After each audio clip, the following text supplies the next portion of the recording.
Hi, welcome to Bookwood. It's cold. Let's go inside.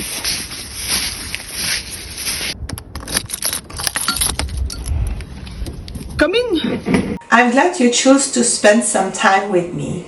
Let's discuss the books we read last month. I'll start with some statistics to have a general overview of my reading.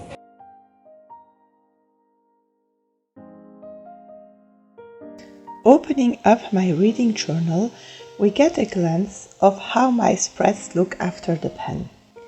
I still love the spreads I made for the TBR-athon, and I was able to read many books for this fun map. I gather my statistics on the Cawpile spreadsheet made by G from Bookroast. You can find a link to the video about it in the description box. Before we dive into this data, I would like to tell you that the making of this video was more challenging than gathering the information for it. Something went wrong with the filming of these spreads, and since we all got the flu, I had to record the reviews when everyone was home. So unfortunately, my camera picked up some background noise. I guess it's a natural part of the family life. On the left side, I collect information about the books I read. In January, I finished 13 books and DNF'd none. 9 of them were physical books, for a total of 2,974 pages. I own 6 of these, and 3 came from the library. 5 were audiobooks through Audible, and I spent 61 hours and 39 minutes listening. I added in the time I listened to a 14th book that I didn't finish yet. I read mostly novels, 9, but also 3 novellas, 1 short story and 1 poetry collection. I found 2 new 5-star reads. On the right side, I keep track of how diverse my reads were. I read 6 standalones and 7 books part of a series, one of them being a companion novella. I picked up books in 5 genres, 8 fantasies, a horror, a sci-fi, a thriller, and an adventure story. I discovered 11 new books and 5 new authors. I made a little Dutch door to hold the 8 vignettes for completed 52 book club reading challenge prompts. At the start of the year, I don't look to complete them. I just try to match the books I've read to the prompts. Usually, I look actively for books to complete these challenges starting July. Every book I read can go in 1 book club, 1 readathon, and 1 challenge.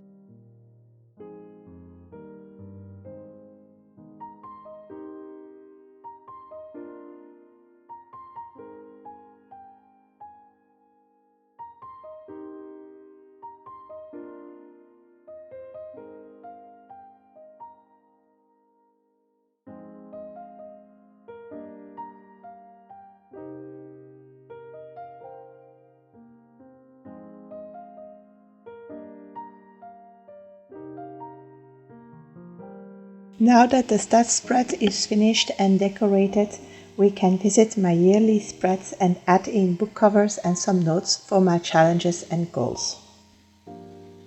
Keeping up with the adventure in Aeldia. Check.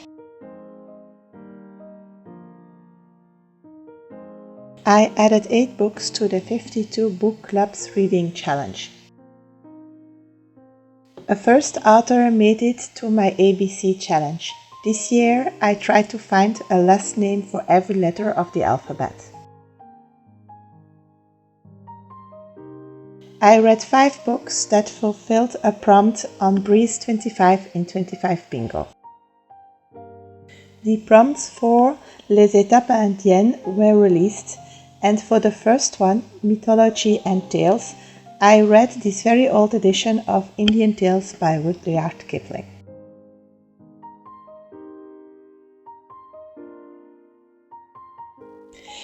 I was doing a good job keeping up with the FitzAlong. The schedule has been updated and now, for once, I'm ahead Thank you, Win. I enjoyed my reread of the first book of the His Dark Materials series, even if I remembered the main plotline of it.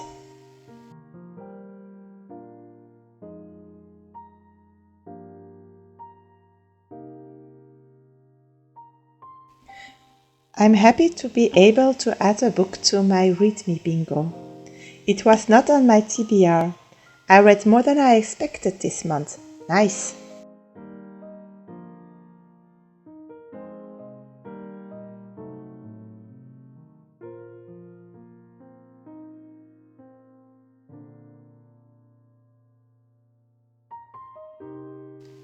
I've read 4 sequels in January.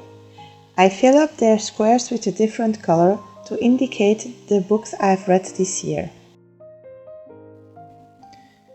Reading the Mooney Book Club pick. Check. I feel I made a good start for my goals. Are you happy with your January reading?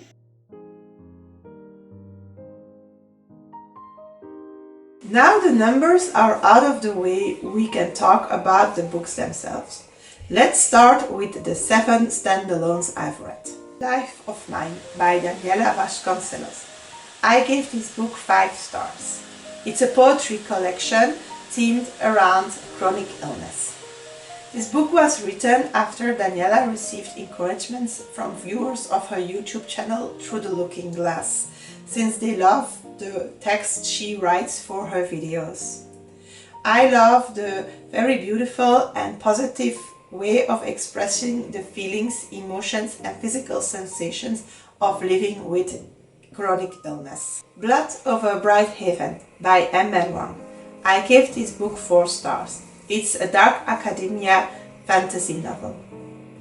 In the city of Tehran, magic fuels a lot of things, and the energy for this has a price tag. We meet Sayona, who works hard to become the first female high mage. And when she finally becomes one, she discovers not only that she is still unwelcome, but also the cost of magic and the consequences it allows. She has to grow quickly and decide what she stands for and how far she will go to defend what she thinks is right. I love the magic system in this book, and I love how imperfect Sayona is and how she grows and stays to her convictions.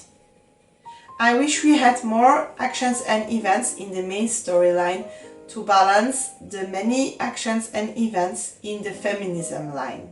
The Getaway by Lamar Giles. I hope I pronounced this name correctly. I gave this book 4 stars. It is classified as horror, but it feels more like a dystopian thriller to me. The story is set in the Karloff Country Resort, a paradise where rich people can come take a break from the disasters that climate change creates in the world. Jay, Zeke, Connie and Shell cannot complain living here, even if there are strange rumors. Slowly the ambience shifts. It starts when Connie and her family disappear, and the rich people arrive for a private event but never leave. The workers are said to be at their complete disposal.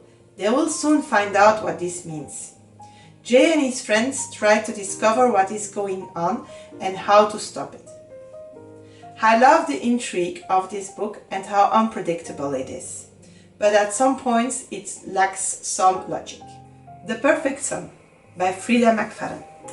I gave this book 4 stars. This is a thriller. We meet Erica and her family. Their peace will soon be disturbed by the disappearance of Olivia, a classmate of her son Liam.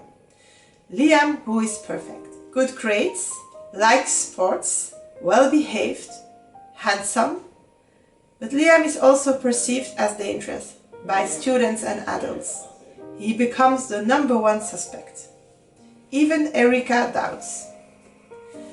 How far will she go to protect her son? And what happened to Olivia?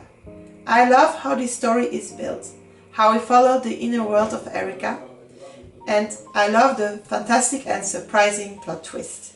If there were hidden hints at it, I missed them completely. Somehow I didn't connect to the characters as much as I would have liked. Indian Tales by Rudyard Kipling. I gave this book 3 stars. It's a short story collection. We have 7 stories set in India and they all have an horrific element. In general, every story had something I liked, but I liked some stories more than others. I came across this very old edition from 1932 in a collection of paperback books that wanted to bring literature to everybody.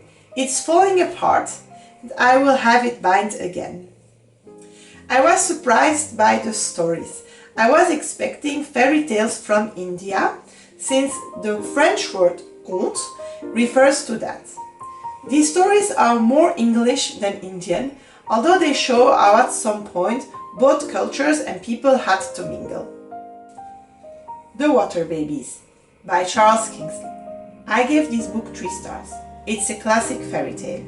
We meet Tom, a poor orphan that works as a chimney sweep. One day, a misunderstanding makes him run away from a client's house, and he falls in a stream.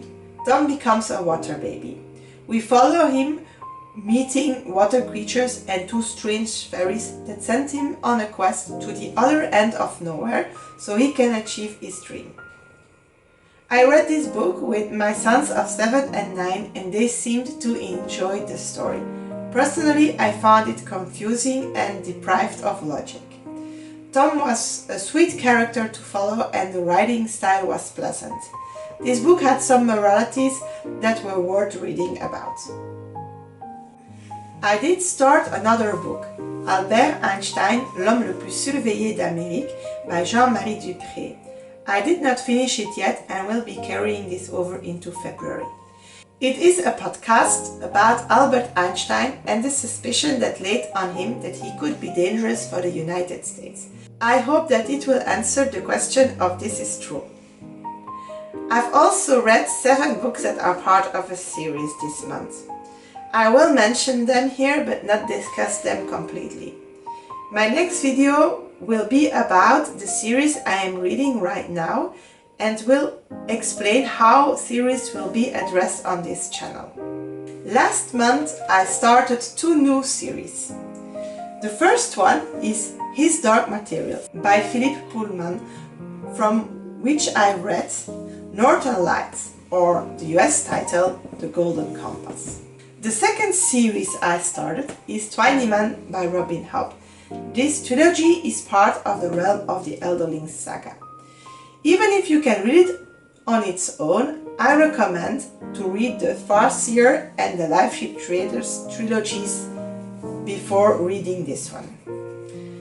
This is a good moment to explain to you that in French, bigger books are often divided in several volumes whilst being translated.